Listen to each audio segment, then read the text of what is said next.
Well, Tlawil, I need to talk to you about last night. I was moving you inside for the safety of the group. But the group is fine. As you're a medicine I person, that's not up for you to apologize. decide. You're an apprentice. You're not a shaman. That's not up to you to decide what goes on in my It's group. not up to you either. Yes, it is. It's my church. I know. And that's why you gotta leave. I've been a lot of things in my life. I've been a bank robber and a prisoner, but being a shaman is my calling. Ayahuasca is a Schedule I narcotic, the same as heroin and LSD. But it's not a drug, it's medicine. And in my church, it's a sacrament. We can do in 2 days what conventional therapy may take years to do, but only if you are willing to step into the pain.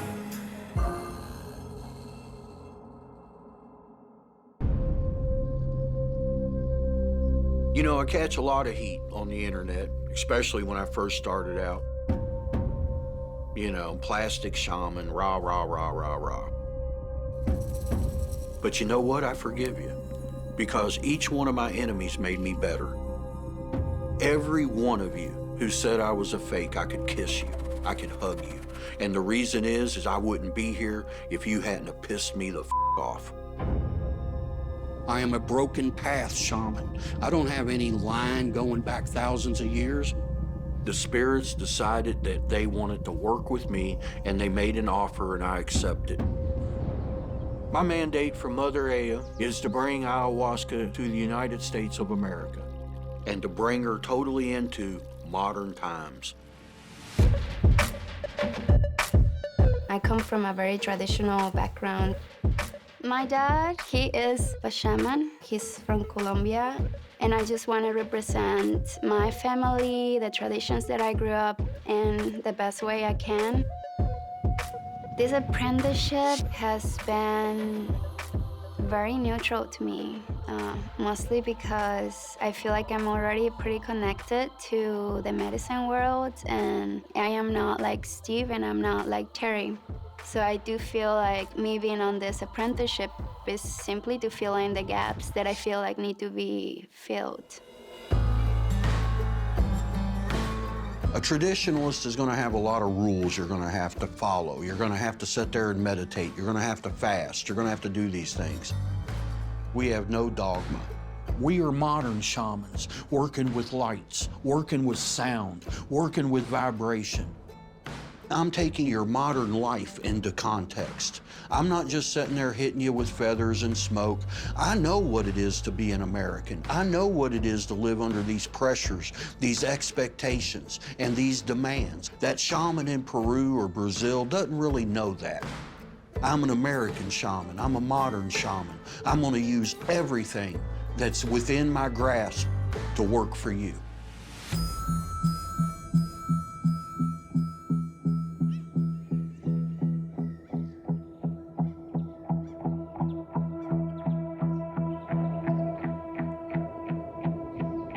Yeah, I would have to say that the church that I grew up in was a religious cult.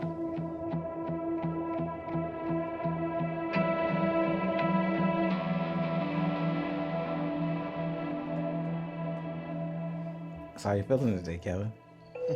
Well, nervous as Growing up in the church, you didn't really get to decide who you were or form who you were, what you wanted to be, where you wanted to go, what path that you wanted to lead in your life. One of the difficult things about leaving the church was losing a lot of relationships between whether it's friends, family. It kind of makes you feel a little lost. Been married for almost 13 years. We have 4 kids. This journey is about being a better person, a better father to my children. I feel like it's important to know who I am and what I want to be, where I want to go, so I can help them figure that out for themselves.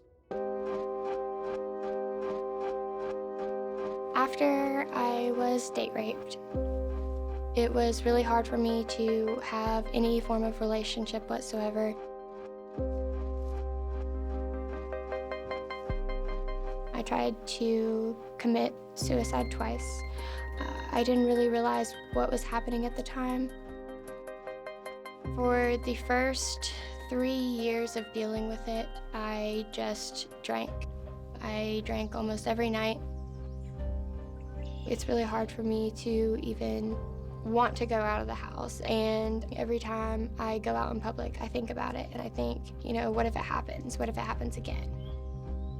I hope that when I drink the ayahuasca, I can find some self-love. I want to be able to love all parts of me, the bad and the good. The first thing that we are going to do is we are going to be collecting car keys and cell phones. Thank you. We just like making sure that if somebody freaks out, we don't want them trying to take off driving, so that's why we take the car keys.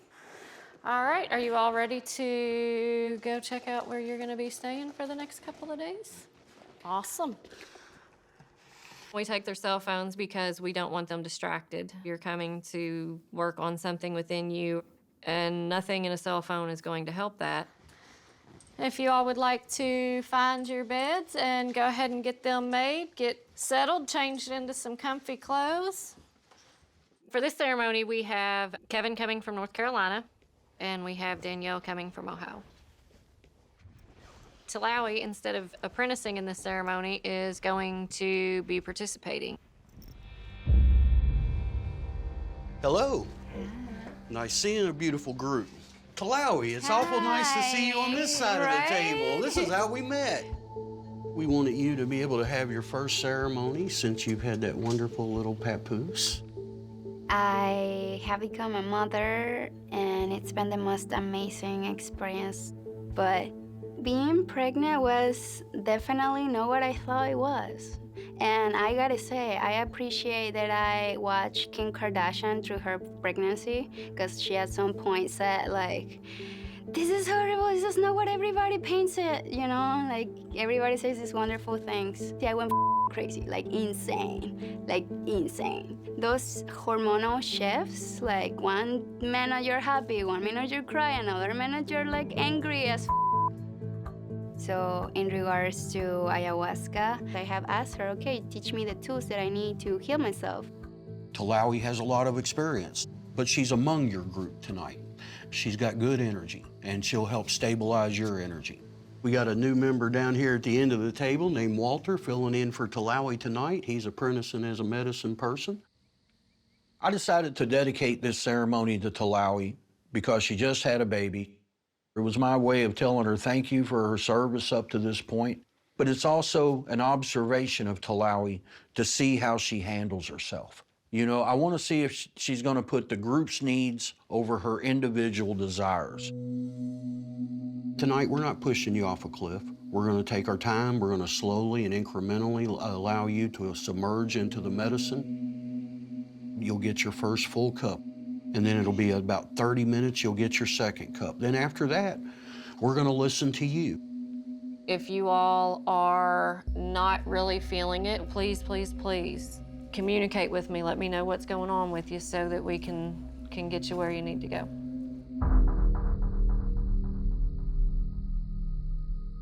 When I drink the ayahuasca, I'm kind of afraid that it will change me for the worst, or that something bad will happen, or that I will have hallucinations or relive the past trauma. You have a lot of energy. I do. You feel it? I can feel it. Oh, it'll increase as she drinks. You'll also feel mine. If I drink enough, I'll enter your journey. Come on. I feel like a ball of nerves right now, like stomach's in knots, not being in control of where my mind goes, having to face inner demons. That's probably what I fear the most. Ayahuasca is a hallucinogenic tea made with plants from the Amazon, and it is the strongest psychedelic known to man. But this isn't like LSD. Ayahuasca is a portal to your inner self, your subconscious. And through that portal, you're going to meet a goddess we call Mother Aya. When your journey first takes off, you may feel euphoria until, boom, the spike hits and the purge begins. You may laugh, you may cry, And you may do both at the same time. You may puke or shit. But each of those purges are a physical manifestation of an emotional release. That's when you truly find healing.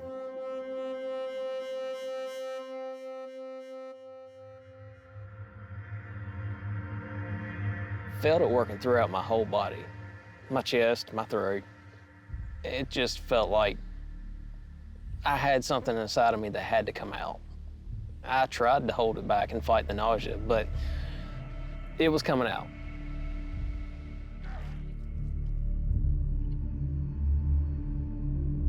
After the first cup of Aya, I could start feeling it, just kind of a warmness, comfort. She showed me all kinds of shapes, designs. You saw elephants. There was a lot of purple, like purple went from the toes all the way up to out the trunk. So you saw eagles and hawks flying through the sky, like you see a trail from an airplane. It was rainbows, you know, kind of coming out of the feathers behind them. I don't know what the message was behind that yet. After I got that feeling, it immediately went to the place where I was being held down, like your entire body is pressed down. It's like I was wrapped up by what seems like a snake. That's when she started bringing up every bad feeling that I've ever experienced. And one feeling would come up and I would be engulfed in it. Mother Aya had pushed me to my absolute limit, to the point where I was ready to give up. I couldn't do it anymore. And then Steve appeared. It was like he was checking in. It's like he popped in to make sure I was okay, to help bleed any of the negativity off of me if I needed it. And at that moment, she let the pressure off. She released me. The air is sizzling with energy. My job as a shaman and my team's job as shamanistas and medicine people is to manage that energy. It's no different than a bank robbery. When you walk in and announce you're robbing the bank, the air sizzles. You gotta know when to nudge them back into the journey, nudge them back into that pain, nudge them back into that emotion that they've been avoiding their whole life. Now, when I entered Kevin's journey, he was that close to losing it. And that's why I went into his journey and I asked Mother Aya to give him a break. And she did.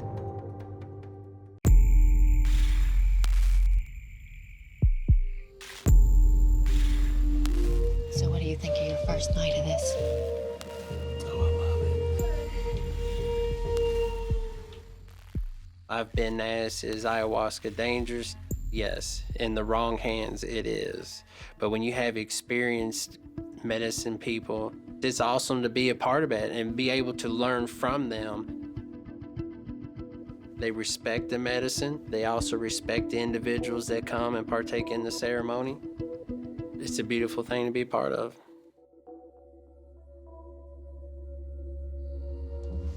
How are you feeling over here, sweetie? Like, I keep hearing that I need to just, like, let go. But I guess I'm scared. And that's okay. She's not going to give you more than you can handle. She may test your boundaries of comfort, but she knows what you can handle and what you can't. You know, sometimes people who have been through a lot of pain and a lot of trauma, a lot of times she'll approach them very nurturingly, very lovingly, very calmly, you know, because she knows that you have to trust her for her to be able to help you. Once the ayahuasca actually hit, my body got really heavy. And all of that anxiety and all of that fear just, like, went away. When I was 14 years old, I was friends with this guy, and we had a lot of fun. He was one of my best friends at the time. I could tell him anything. He invited me to a party one night, and I had never been to a party before. When I got there, he handed me and my best friend at the time a beer. And after that, I don't remember anything. Everything's kind of like a blur. I remember feeling like I couldn't move and feeling like I didn't know what was happening to my body. And I remember him being on top of me and telling me that he wasn't raping me. I had been taken advantage of by someone that I trusted and someone that I didn't think would do that to me. It was really hard for me because I didn't know if I could tell anyone or if I should tell anyone. He took that trust that I had in people away from me. I would like to, be able to get close to people and find forgiveness and find peace of mind.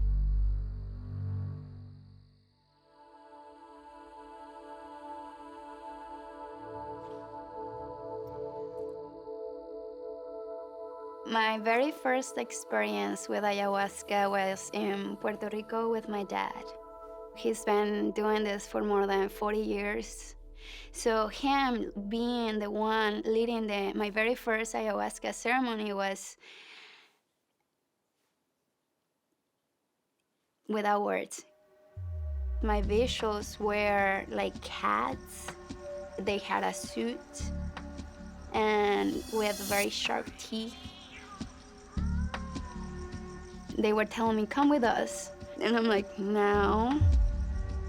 They bothered me just trying to scare me until I got rid of my fear. Once I did that, all went away.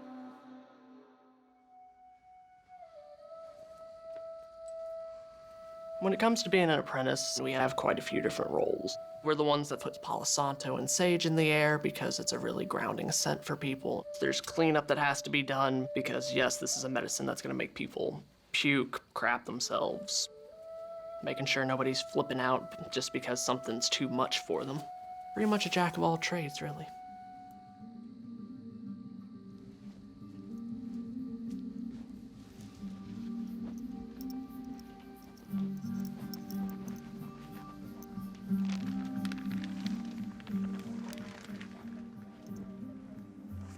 Tlawil wanted to go outside, and we're not going to tell her no because she's an experienced member and everything. So I was just sitting out there, just kind of keeping an eye on her, making sure she didn't fall. My body's just recovering, so I need to have a lot of comfort. Otherwise, I feel sore.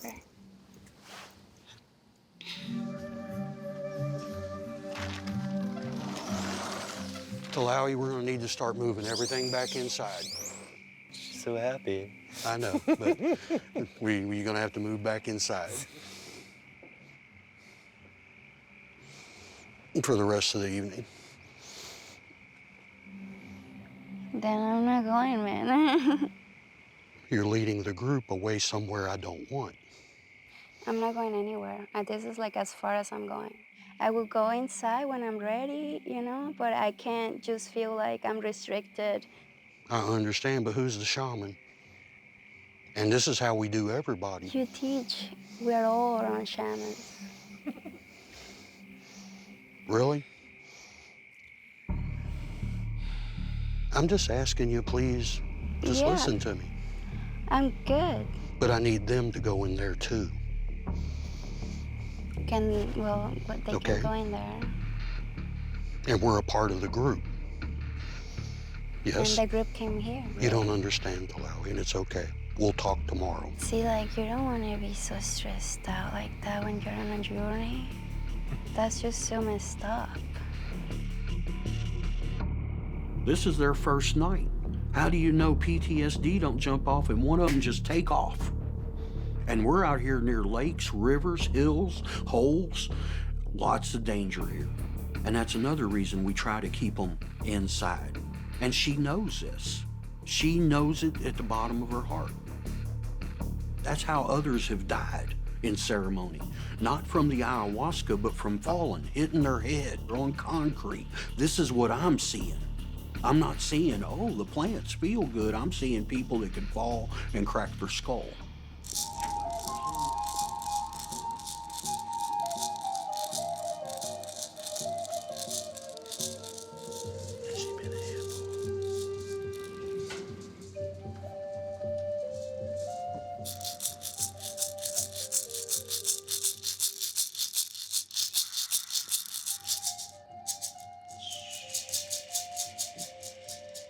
she broke out her rattle and wanted to, you know, sit there and shake it. And I understand that's how she journeys.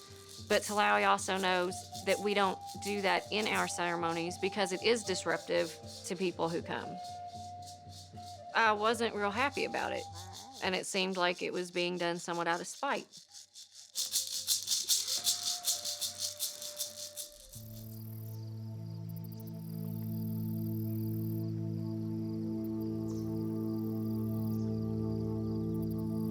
I had been so happy the night before that it was kind of saddening to wake up and like not feel that happiness and not feel like that warm blanket. I can't even explain how it felt to focus on myself for once because I've never done that, and I didn't realize that I had never done that until last night. So I'm gonna try to continue to heal myself and just be.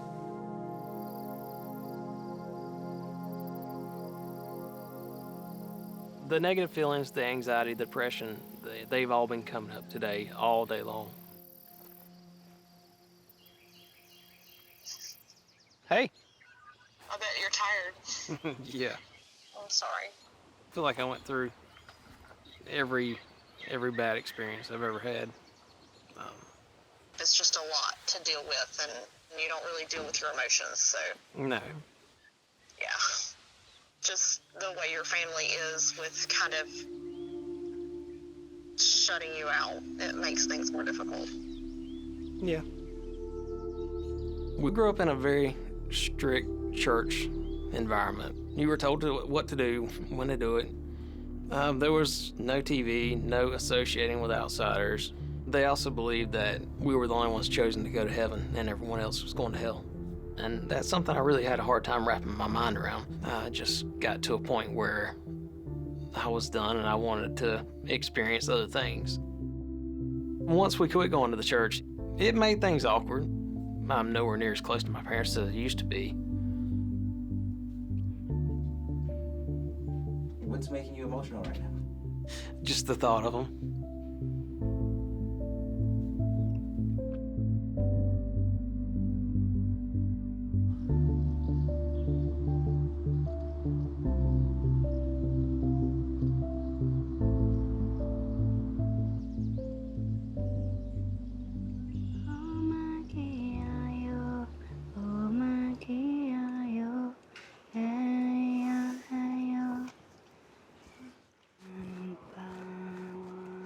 Mother Aya shined a light on Tlawil's heart where I was concerned. She was being her true self on what she felt about me, and she felt she was above me. And that's where I can't allow that kind of thinking to take off with this powerful of a substance in her hand. She's an apprentice. She's not in charge. And she needs to learn humility. To be a good leader, you got to be a great follower. Well, Tlawil, I need to talk to you about last night. You and I were in some pretty strong conflict. Were we? Yes, we were. And I can't have that in my ceremony tonight. And I can't have any chance of that in my ceremony tonight. Sounds good. I am the chief shaman. I respect, you know, whatever you decide. I understand, know but last that night there was a lot of disrespect shown. I'm being me, you know, and I feel like I'm now being also respected for who I am because you're not allowing me to be me. No, I'm allowing you to be my apprentice. Dude, I'm drinking ayahuasca. So am I. I'm also feeling and allowing myself be through the journey, and you're restricting me from being. And as a medicine person, you're always a medicine person, whether you're journeying or not. Yeah, and the group comes exactly. first. Yeah. And I was moving you inside for the safety of the group. But the group is fine. As you're a medicine I person, that's not up for you to apologize. decide. You're an apprentice. You're not a shaman. That's not up to you to decide what goes on in my it's group. not up to you either. Yes, it is. It's my church. I can't be distracted in my ceremony. Otherwise, it'll get dangerous. I never told her to go out there and make a bed outside. What if, while I was distracted dealing with her defiance, somebody choked on their vomit because I'm dealing with a medicine person apprentice who's trying to run the show? Then is it going to be hee-hee and ha-ha? Is saying I'm sorry going to cover it? No, it doesn't. And we're done. You're done. We're done. I got a ceremony to run. I need you to leave. Okay, sounds good, Steve. That sucks, dude. As a medicine person, that really sucks from your part to take this type of approaches. What would you have done? What would your dad have done if you'd acted like that in his ceremony? I mean, I don't do that. But you did it to me. Because I know. And that's why you got to leave. Sounds good. Walter and Teri are going to help you pack your stuff and go ahead and take your stuff to your car, and we'll go from there.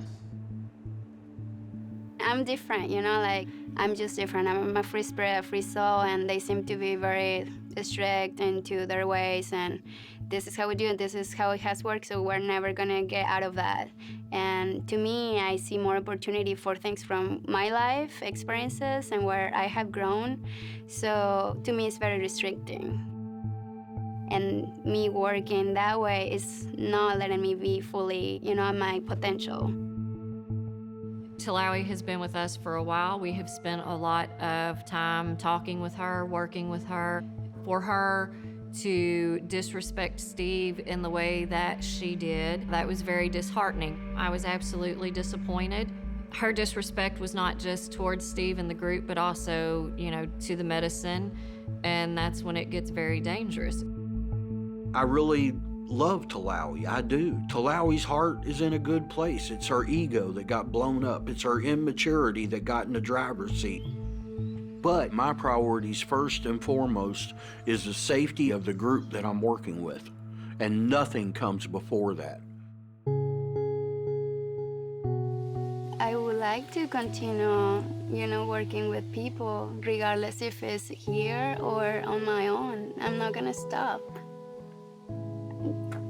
You know, my connection with Aya is my connection with Aya, regardless of who provides it.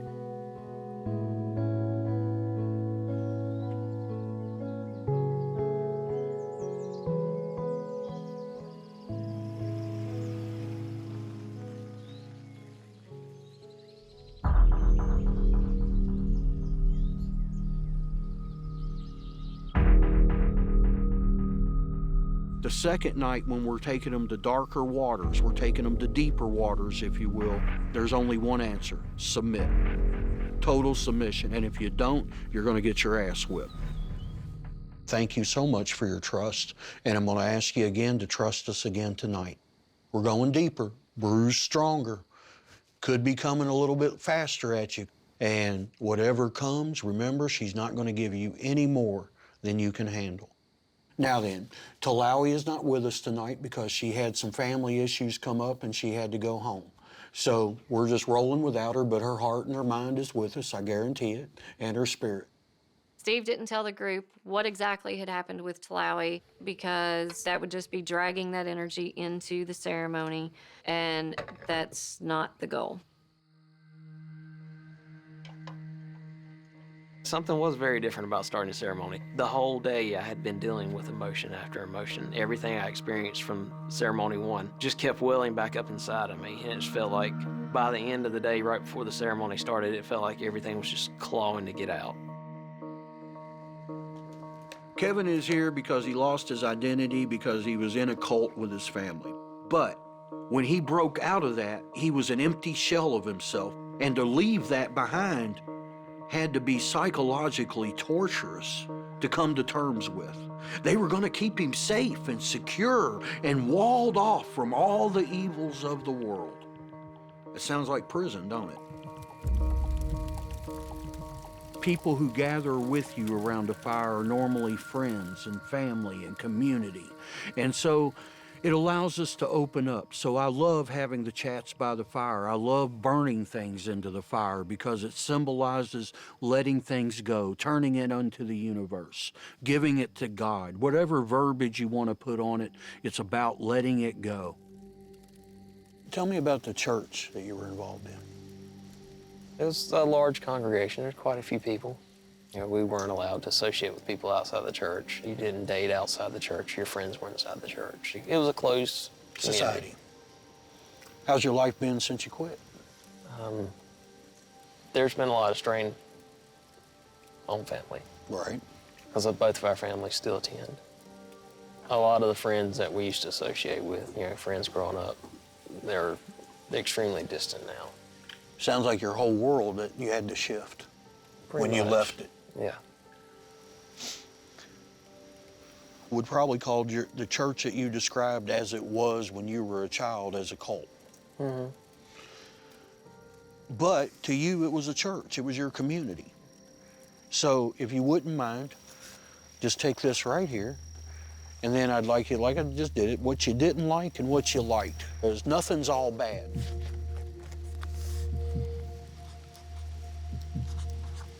Take your time. We're in no hurry. I knew it was going to be easy for him to write what he didn't like, but I wanted him to think what he liked about it, because that's what we had to grieve. That's what was really symbolic about letting this go. See, it's easy to let go of shit you don't like. It's hard to let go of stuff that you love. I think that'll cover it. Okay, good deal, good deal. I want you to put it in that fire, and we're going to give it to the universe. We're going to let these things go through this ayahuasca ceremony, and you're going to give it over to Mother Aya, and you're going to be amazed at what she can pull together in situations like this. And so whenever you're ready, just please put it into the fire.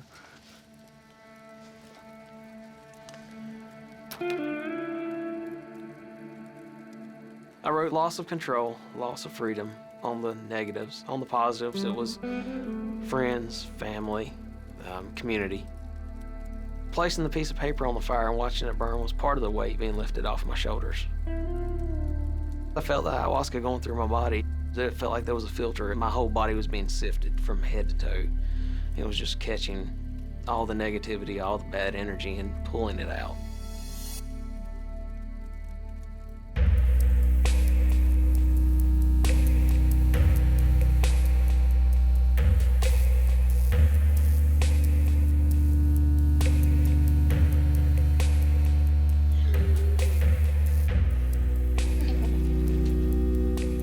The purge felt beautiful. There's no other way to describe it. I don't like throwing up, but that wasn't throwing up.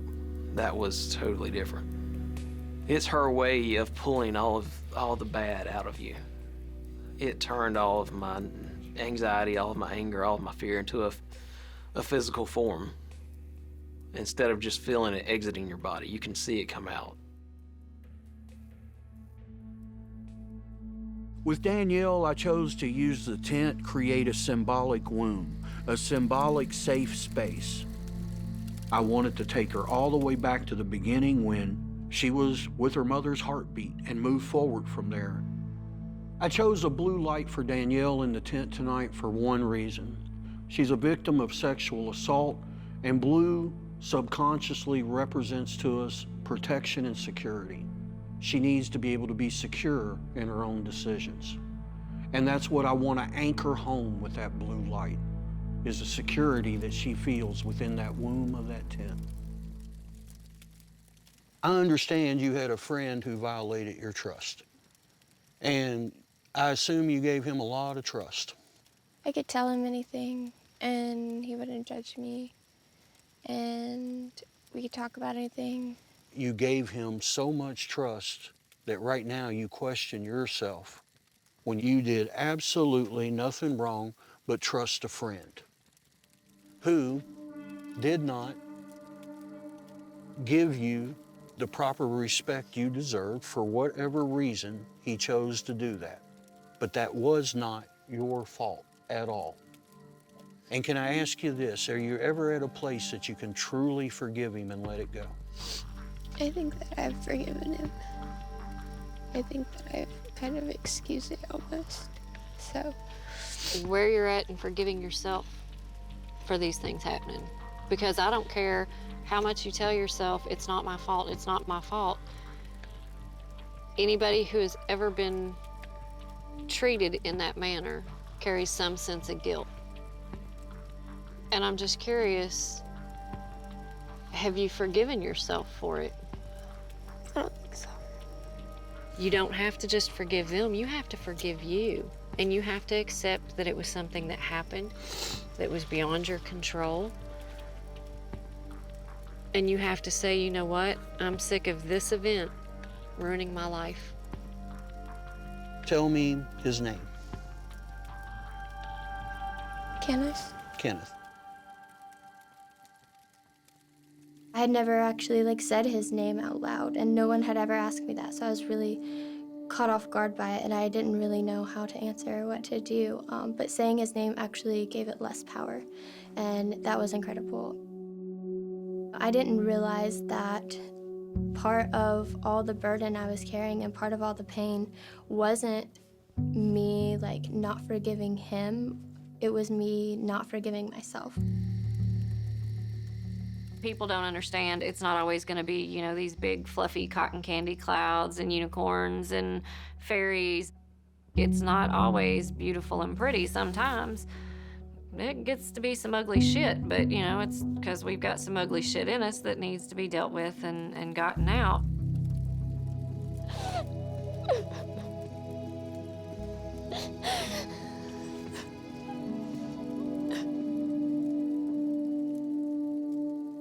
Once Mother Aya took hold of me, it was this big, complete release.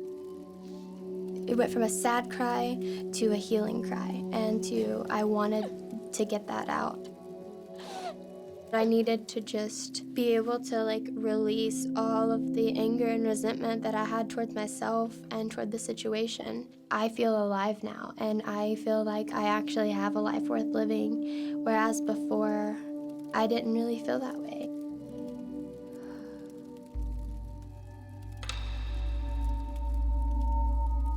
I closed my eyes. I saw, at first it was a yellow blanket, and it was in waves, it would move in waves. And for each wave, you saw a different pattern. So there were red lines and green lines and red triangles and green triangles, and it blanketed the whole universe. It was Mother Aya, and she was this spindle shape. And she had all of these threads that went to everything in the universe and touched everything in the universe. I realized that she was in everything, and it was just so calming and so surreal.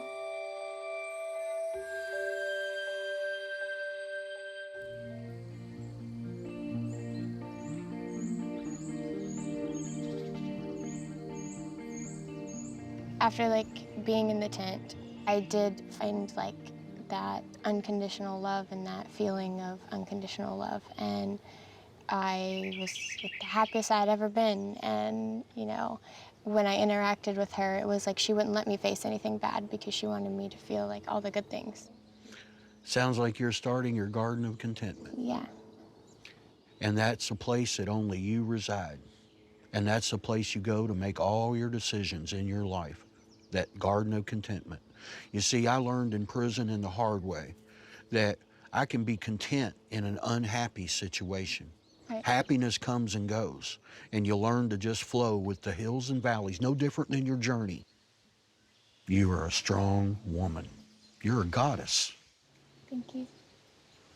The one thing I really wanted for you was, even though, all these things have happened and you felt like you had been broken, what I wanted most for you was to realize you hadn't been.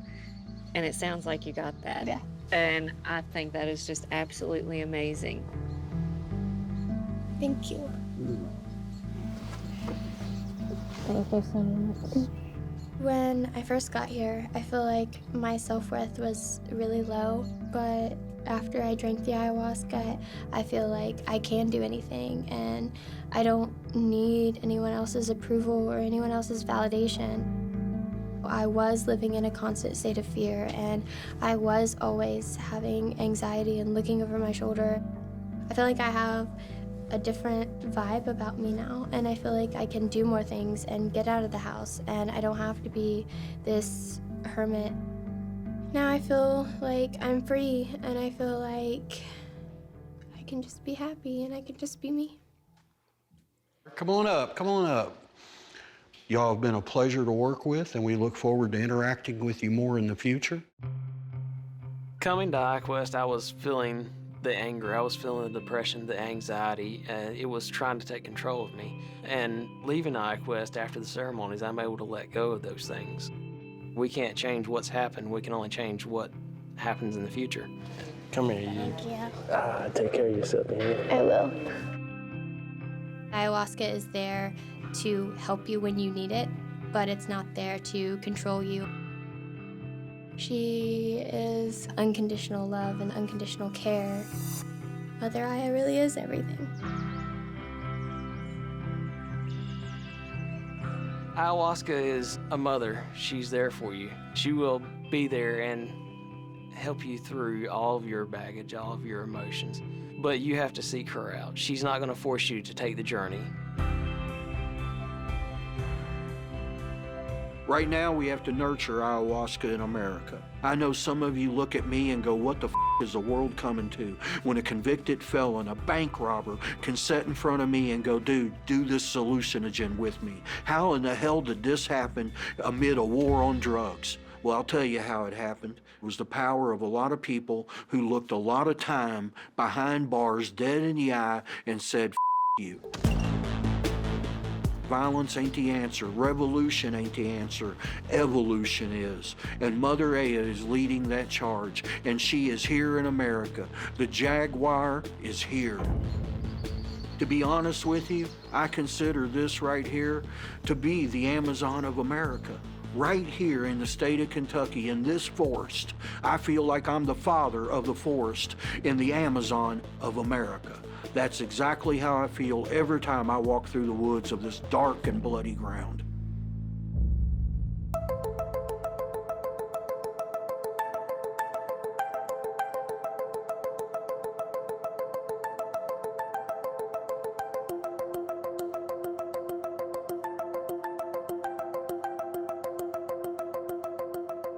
I got a lot of benefits coming out of it. It was a life-changing or mind-changing experience.